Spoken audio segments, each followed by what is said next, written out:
What's up, guys? It is me, Beer Guy. Just wanted to show you guys some of my home brews that I'm putting in the fridge right now because they've been conditioning for like almost a month. So these are probably going to taste pretty good, probably a little strong, but yep. Their carbonation is going to be pretty good too. So, but check it out. Yep, and my Miller Fortune 6-pack.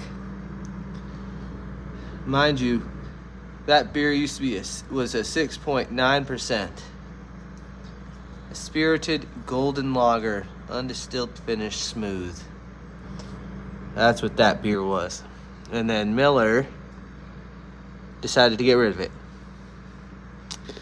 But it's all in the past now, literally. And how about we do a beer review?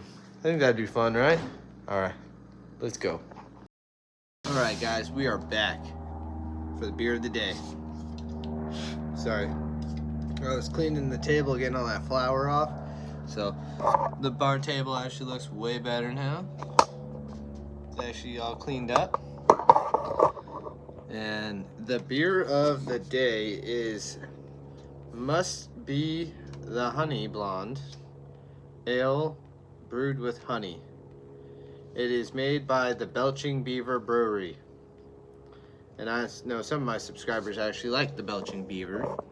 Well, we're gonna see what this tastes like, and yeah, it is a 5.5%. So let's crack her open. That's a nice crack, I'm not gonna lie. Ooh, this already looks really good. How clear is it? I guess we'll find out. Look at that. That looks like straight honey. Ooh, I can even smell it. Ooh. Looks like kind of like a salty smell to it.